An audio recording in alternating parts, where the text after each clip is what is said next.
Vriende, baie welkom by hierdie week se episode van Wêreldwys hier op Marula Media. Ons kan nie anders as om hierdie week se program te fokus op die handelsoorlog wat ontwikkel het tussen Amerika en China nie. Maar ons gaan ook 'n bietjie moet terugstaan om te kyk, hoe het ons hierby uitgekom? Hoe het ons die afgelope week gekom by die punt waar president Donald Trump van Amerika aanvanklik invoertariewe ingestel het teen die meeste Amerikaanse handelsvennote? Hoe dit gebeur dat hy die meeste daarvan intussen weer uitgestel het vir 90 dae, maar dan ook die rede waarom Trump besluit het om invoertariewe op Chinese produkte en dienste in plek te hou. En dit uiteindelik, kan mens maar sê, die grootste handelsoorlog tussen die magtigste twee lande in die wêreld sekerlik in die geskiedenis ontketen het. Dit is die fokus van hierdie week se episode van Wêreldwys.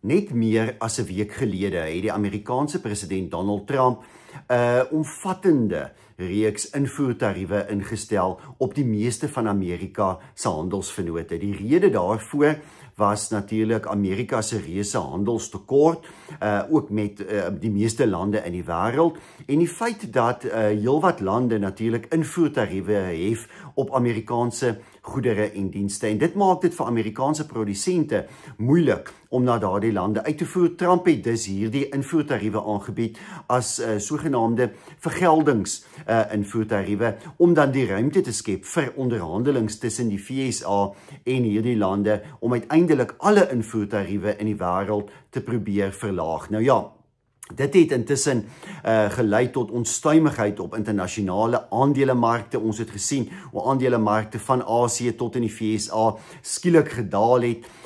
Die goudprys wat rekordpryse of rekordvlakke behaal het. En eintlik internasionale kommer oor 'n hele ontwrigting in internasionale handel en daarmee saam moontlik ook 'n verlangsaming in die globale ekonomie. Uiteindelik het 75 lande in die wêreld binne enkele dae die Amerikaanse regering genader en gesê, kan ons asseblief onderhandel, kan ons een of ander soort van skikking bereik, en president Trump wat toe besluit het om hierdie invoertariewe met 90 dae uit te stel. Maar, en dit is die belangrike maar, Trump het besluit om nie invoertariewe op Chinese goedere en dienste uit te stel nie, maar dit wel onmiddellik te implementeer en dit self wesenlik te verhoog. Aanvanklik sou daar 'n invoertarief van die by 50-60% op Chinese goedere gewees het. Nadat China aanvanklik vergeldingstariewe ingestel het, is dit verhoog na 84%. Uiteindelik het Trump dit verhoog na 145%. Dit is invoertariewe op 'n reuse hoeveelheid goedere en dienste. Onthou, Amerika en China is die wêreld se twee grootste ekonomieë. Hulle is ook reuse handelsvennote. Omtrent 13% van alle verbruikersgoedere wat na Amerika uitgevoer word in die wêreld, kom van China af, is van China afkomstig. So dit is reuse handel wat direk hierdeur geraak sal word. Wat is die rede daarvoor dat Amerika besluit het en Trump besluit het om China uit te sonder? Wat is die rede daarvoor dat Trump enigstens besluit het om nou 'n handelsoorlog in die wêreld te ontketen? Nou ja, ons moet teruggaan na 1975, vandag verjaar presies 50 jaar gelede. 1975 was die laaste jaar waarin Amerika 'n handelsoorskot gehad het. Met ander woorde, waarin Amerika meer goedere uitgevoer het as wat hy ingevoer het. En onthou, Amerika was vir baie lank voor dit, dekades lank voor 1975, 'n netto uitvoerder van goedere en dienste. Dit was 'n reuse vervaardigingsekonomie gewees, 'n land wat uitgevoer het reg oor die wêreld, en dit was natuurlik die krag van die Amerikaanse ekonomie gewees. Maar in die 1970s het dinge begin verander. Ons het die opkoms gesien van Asiatiese lande, lande soos Japan, Suid-Korea, natuurlik China ook, wat al hoe meer begin vervaardig en begin uitvoer het. Dieselfde het met Europa gebeur.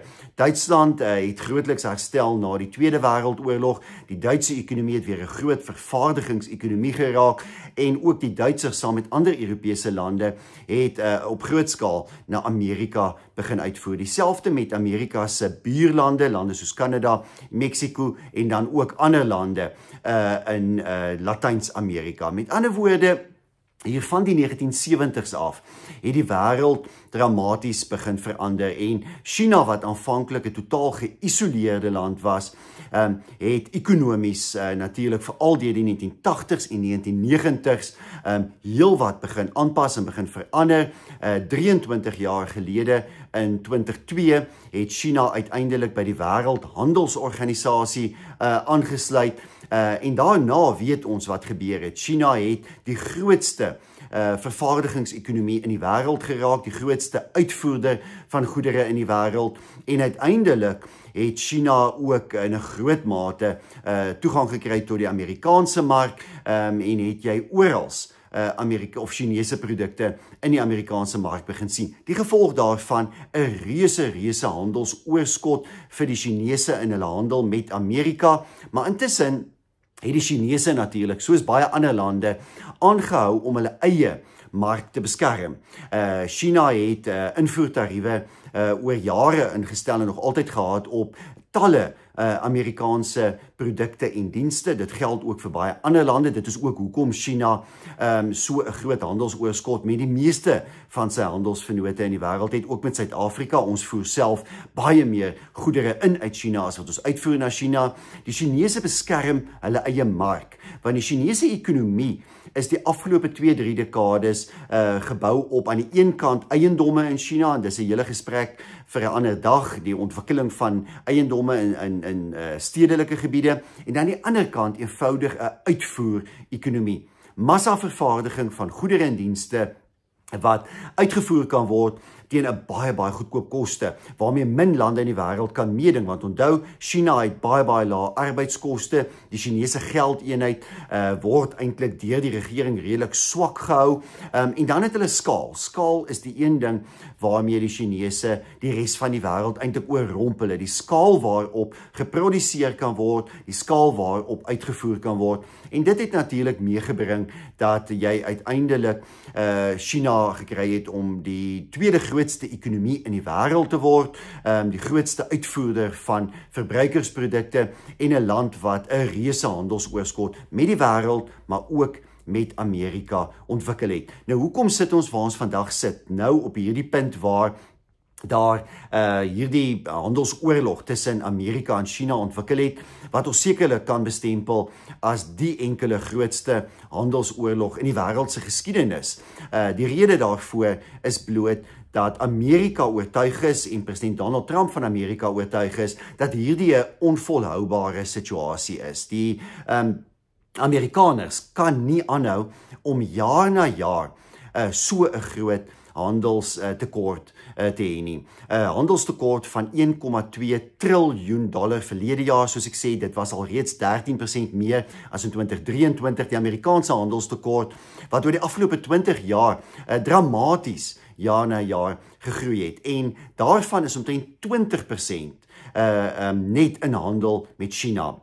Interessant genoeg, meer as die helfte van Amerika se handelstekort word opgemaak met lande in Asië. Dit is nou China, Japan, Suid-Korea, Vietnam, veral daardie lande, enkele ander Asiatiese lande ook. Maar ja, dis 'n groot uitdaging, dis vir die Amerikaners om hulle handelsbalans met Asiatiese lande te probeer regruk, te probeer gelyk trek, en daarom dink ek is president Donald Trump van Amerika daarvan oortuig dat hy eintlik deur hierdie handelsoorlog, deur hierdie 145% invoertariewe wat hy teen die Chinese ingestel het, internasionale handel sodanig kan verander dat hy uiteindelik 'n paar dinge kan regkry, en dit is waaroor ek graag dan in die volgende segment wil gesels.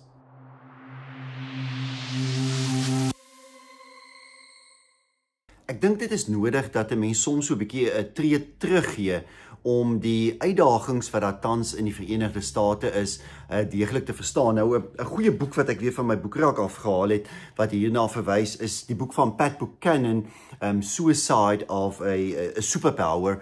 En ek wil tog 1 of 2 punte hierby aanhaal om uiteindelik te kom by die punt waar jy in 2025 'n Amerikaanse regering kry wat besluit om 'n handelsoorlog met China te ontketen en om invoertariewe in te span as 'n soort van laaste maatreël om sy eie handelsuitdagings te bowe te probeer kom. Nou, dis baie interessant.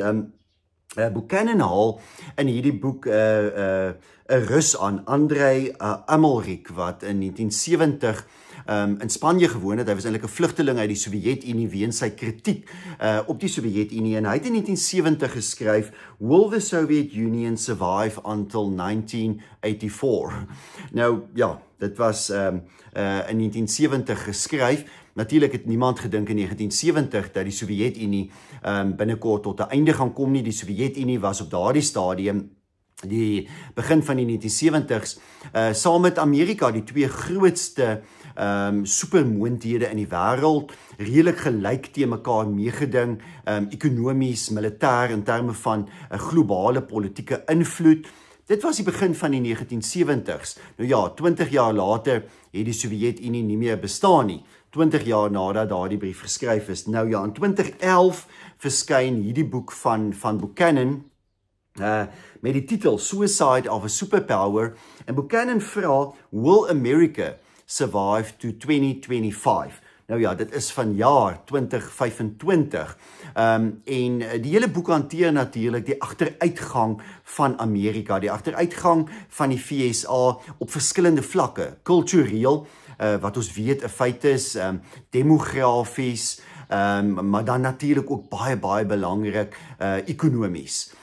Wat het met Amerika ekonomies die afgelope paar dekades gebeur? Van die punt waar Amerika die wêreld se ekonomiese supermag was, en kom ons onthou, ja, Amerika is vandag nog die grootste ekonomie in die wêreld, dit erken ons, maar iets het fout gegaan. As jy kyk na die werklikheid, dat Amerika verlede jare 1,2 triljoen dollar handelstekort gehad het. As jy kom by die punt waar die Amerikaanse federale regering nou soveel skuld maak dat sy staatsskuld net jaar op jaar toeneem. Tydens die 4 jaar van Joe Biden het Amerikaanse federale skuld met 22% toegeneem. Die spandering wat geweldig toegeneem het, die Amerikaanse federale regering wat daagliks miljarde dollars moet leen net om sy gewone uitgawes te kan bly dek. 35% van die globale skuld word gehou deur die Amerikaanse federale regering, of is die Amerikaanse federale regering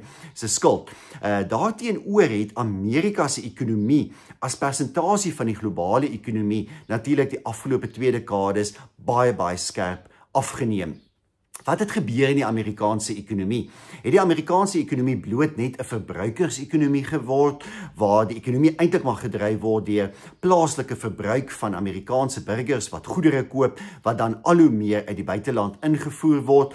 Waarom het Amerika opgehou om te produseer? Nou ja, ek sê nie Amerika het opgehou om te produseer nie, Amerika produseer nog steeds geweldig baie. Maar waarom kan Amerika se ekonomie nie meer self meer van sy eie produkte produseer nie?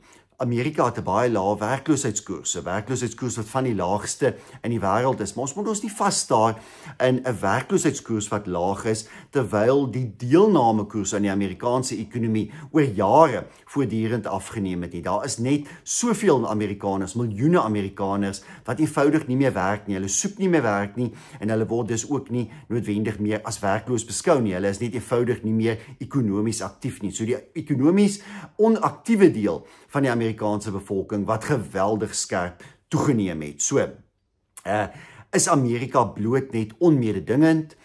Is sy onderwysstelsel onvoldoende? Is die Amerikaanse dollar miskien te sterk? Het Amerika se lone en salarisse te veel gestyg, dat hy net eenvoudig nie meer mededingend is nie? Het Amerikaners verskuif na 'n ander soort van ekonomie, na die moderne inligtings-ekonomie en na die dienste sektor? Ek dink daar lê iets van waarheid in al hierdie kwessies opgesluit.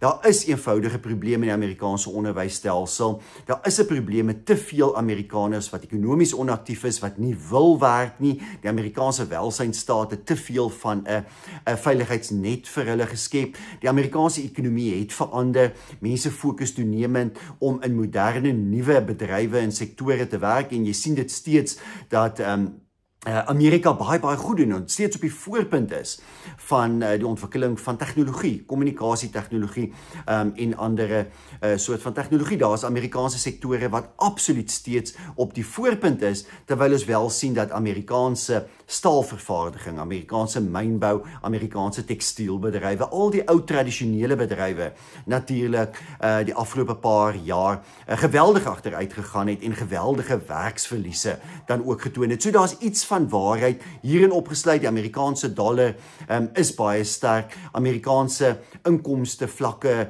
lone en salarisse het geweldig skerp gestyg en dit beteken natuurlik dat Amerika net eenvoudig nie meer altyd mededingend is nie. Amerika kan nie dieselfde produkte wat China vervaardig teen dieselfde koste vervaardig nie. So daar's iets van waarheid in dit alles.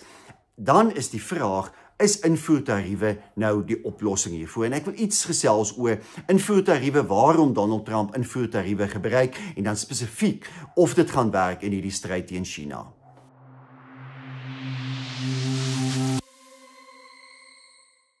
Om die vraag te probeer beantwoord oor die doeltreffendheid van invoertariewe, moet 'n mens kyk na handel tussen Amerika en China, want dit is groot en wesentlik en dit is die rede ook hoekom daar die afgelope paar dae so 'n geweldige ontwrigting en eintlik angstigheid op internasionale kapitaalmarkte was. Handel tussen Amerika en China is 582 miljard dollar per jaar. Dis reuse handel nou. Amerika voer 438 miljard dollar se produkte in uit China en net 143 miljard se produkte of goedere dan uit na China. Met ander woorde 'n reuse handelsoorskot en hierdie handelsoorskot as jy hom op 'n grafiek gaan plaas, het die afgelope paar jaar dramaties toegeneem. Hy word eintlik net groter en groter. So Amerika wat al hoe meer goedere invoer uit China en nie regtig daarin slaag om sy uitvoere na China te verhoog nie.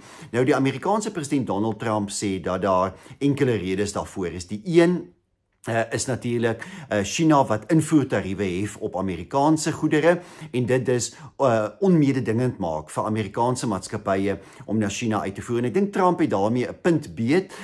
Dit is 'n ou bekende praktyk van die Chinese om hulle eie vervaardigers te beskerm, hulle eie mark te beskerm en nie toegang te gee vir ander lande tot die Chinese mark nie. So daaroor sal daar nog baie gepraat word, maar daar sal 'n eenvoudige oplossing gevind moet word daarvoor. En hierdie punt is nie net relevant vir die handel tussen Amerika en China nie, maar ook die handel tussen Amerika en talle ander lande. Hoewel Amerika nou vir 90 dae sy invoertariewe op handel met ander lande uitgestel het, moet daar handelsooreenkomste onderhandel word en anderster sal ons oor 90 dae in elk geval daar die invoertariewe sien. So baie lande in die wêreld gaan waarskynlik geforseer word om oor die volgende paar weke of die volgende 3 maande invoertariewe op Amerikaanse goedere ten minste te verlaag indien hulle nie wil hê dat die Trump-administrasie hierdie vergeldingstariewe teen hulle moet instel nie. Nou of die Chinese bereid gaan wees om dit te doen,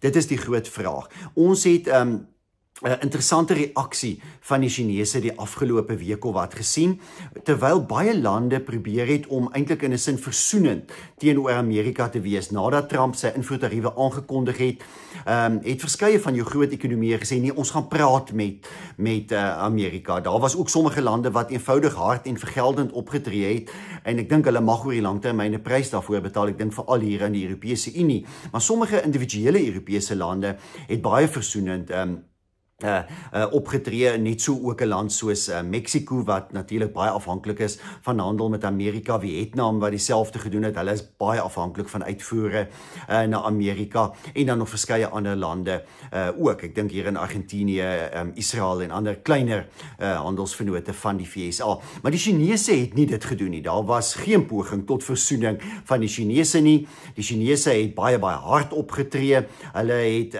selfs in 'n manier persoonlik geraak teenoor Donald Trump, gesê hy gebruik ou argaïese taktieke wat uitgedien is deur invoertariewe teen China in te stel. Hulle het onmiddellik vergeldingstariewe ingestel. Toe Trump sy tariewe verhoog het, het China hulle sin nog meer verhoog. China het 'n klagte gaan lê teen Amerika by die Wêreldhandelsorganisasie. So die Chinese is op die voorvoet en intussen het China nou byvoorbeeld sy burgers ontmoedig om vir toerisme na Amerika te reis. Chinese studente is ontmoedig om in Amerika te gaan studeer. Dis alles pogings om natuurlik so bietjie die Amerikaners by te kom.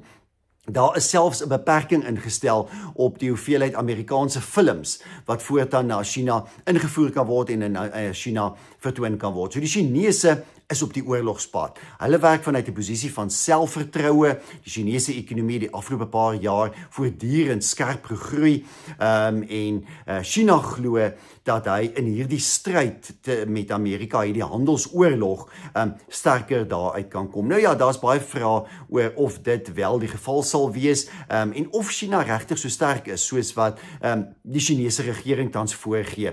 China wat verlede jaar na bewering 'n 5% ekonomiese groei koers gehad het, omtrent dieselfde as in 2023, baie internasionale gerespekteerde ekonome sê dat daar eintlik goeie bewyse is dat die Chinese hieroor jok, dat hulle nie eerlik is oor hulle groeikoers nie en dat die Chinese ekonomie eintlik besig is tans om te stagneer. Nou dit is baie van dieselfde denke wat daar by die Trump-administrasie is. Daar's 'n rede hoekom Trump besluit het om invoertariewe op China te hou.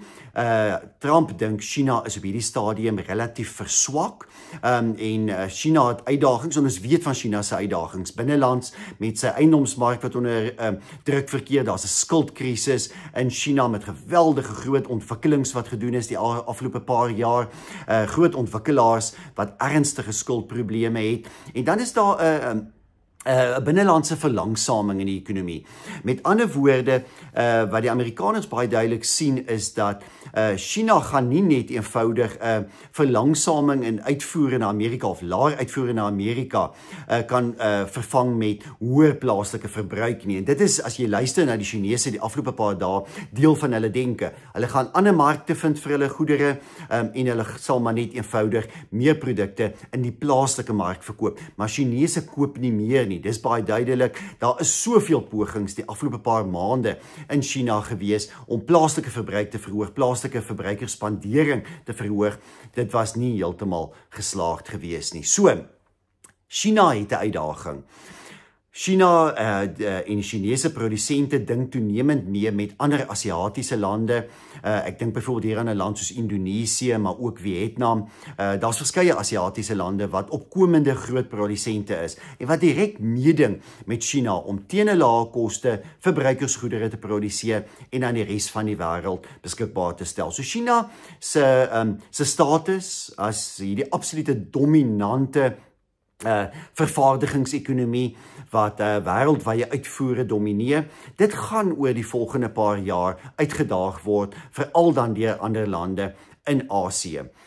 Die invoertariewe wat Donald Trump teen China ingestel het, gaan sonder twyfel reuse gevolge vir die Chinese en die Amerikaanse ekonomie inhou.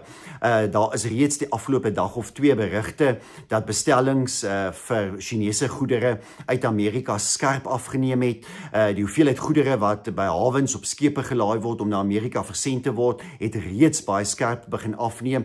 En ons kan waarskynlik sien dat Chinese uitvoere na Amerika oor die volgende paar dae baie skerp gaan afneem oor die volgende weke en maande, selfs meer. Nou Amerika kan dit sekerlik vervang met goedere uit ander lande, miskien oor tyd met goedere wat plaaslik geproduseer word. Oor die plaaslike produksie, oor verbruikersgoedere is ek skepties of die Amerikaners regtig weer gaan begin om goedkoop verbruikersgoedere te vervaardig.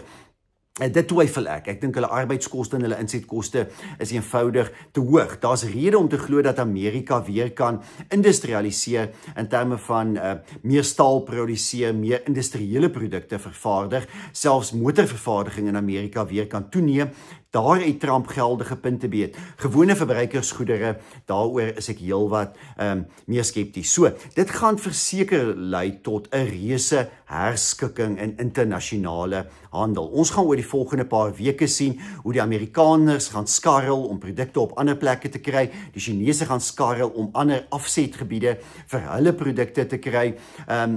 En dit terwyl daar in elk geval wêreldwyd onderhandelings gaan wees oor handelsooreenkomste, oor in- en uitvoere tussen Amerika en baie ander lande. Trump se oogmerke is baie duidelik. Stuit die agteruitgang van Amerika. Amerika is sonder twyfel tans nog die wêreld se sterkste en grootste supermoondheid, maar Amerika is ook besig om te verswak as land. En jy kan nie hierdie soort van handelstekort hê, hierdie soort van begrotingstekort hê, soos wat Amerika het, en volhoubaar dit bly toepas nie. Dit kan nie. Op een of ander punt gaan Amerika in die moeilikheid beland. Iets dramaties moet gebeur, iets wesenlik moet gedoen word, en dit wat Donald Trump tans implementeer, die geweldige besnoeiing aan federale spandering, pogings om plaaslike produksie aan te moedig, die handelsbalans met Amerika se handelsvennote te herstel. Dit maak sin. Of dit wat Trump doen gaan slaag, dit sal ons moet sien. Dit kan waarskynlik oor die korttermyn lei tot inflasie in Amerika, selfs tot 'n resessie in Amerika later vanjaar, en dan gaan ons moet sien hoe Amerikaanse burgers daarop gaan reageer. Maar wat wel belangrik is dat hierdie handelsoorlog staan in die teken van 'n reuse globale magstryd tussen die demokratiese kapitalisme wat Amerika verteenwoordig en die autokratiese kapitalisme wat China verteenwoordig. En hierdie globale stryd gaan van lande vra om baie kreatief oor die volgende paar jaar te wees. Waar gaan Suid-Afrika oor dit staan? Gaan Suid-Afrika daarin slaag om 'n nuwe handelsooreenkoms met Amerika te onderhandel, sodat ons kan aanhou om gunstige uitvoer geleenthede na Amerika te hê? Ek hoop presies dit gebeur. Gaan Suid-Afrika die geleenthede kan opneem wat deur hierdie handelsoorlog tussen China en Amerika geskep word? Nou ja, ons sal moet sien presies hoe dit uitspeel, maar die werklikheid is, ons leef tans in onsekere tye. Daar is 'n globale magstryd aan die gang en die Amerikaners kan nie eintlik anders as om te herskik nie, want Amerika het 'n krisis. Amerika het 'n probleem. Jy kan nie aanhou om teen hierdie tempo meer goedere uit China in te voer as wat jy na China uitvoer nie. Dit is eenvoudig nie volhoubaar nie.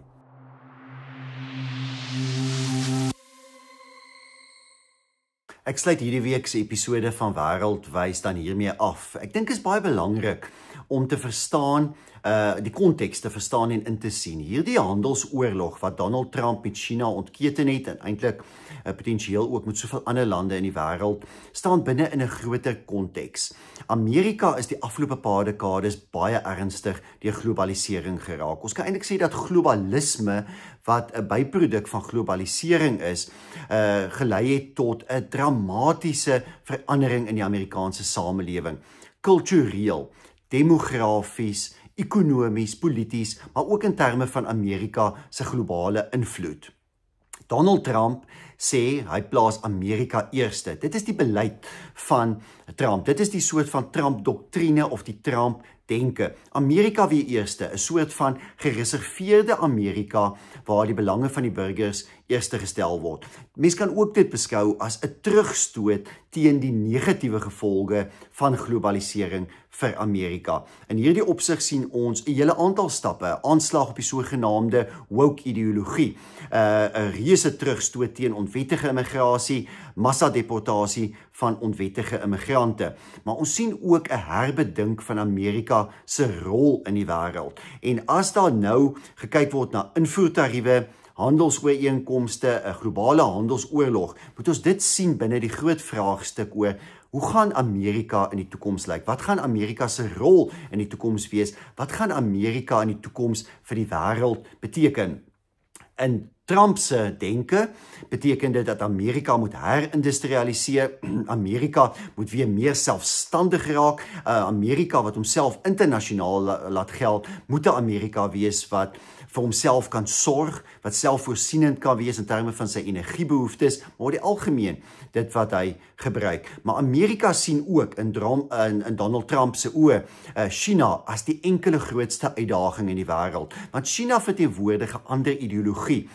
China is nie demokraties nie, dis 'n autokratiese land. Dit verteenwoordig die teenpool van Amerikaanse demokrasie en kapitalisme. En hierdie hele stryd staan ook in hierdie ideestryd, hierdie ideologiese stryd, hierdie globale magstryd. En daarom dink ek, is ons nog net in die beginfase van hierdie stryd. Die geskil tussen Amerika en China gaan nie môre, volgende week of volgende maand opgelos word nie. Hier lê 'n lang en intensiewe stryd voor wat kan lei tot 'n totale globale herskikking in magsverhoudinge, maar ook in ekonomiese en handelsverhoudinge. En dit bied reuse geleenthede vir lande, vir bedrywe, vir maatskappye, vir individue wat slim dink en op die regte tydstip die regte skuiwe maak. Dit is dan vandag se episode van Wêreldwys hier op Marula Media. Stuur vir ons graag terugvoer, wat dink jy hiervan? Wat dink jy van hierdie handelsoorlog tussen Amerika en China? Hoe gaan dit uitspeel? Wat gaan die invloed daarvan op Suid-Afrika wees? Waarna moet ons uitkyk oor die volgende weke en maande? Hoe gaan die globale ekonomie en die toekoms daarna uitsien? Ek hoor graag van julle, lewer graag kommentaar op hierdie episode. Volgende week gesels ons verder.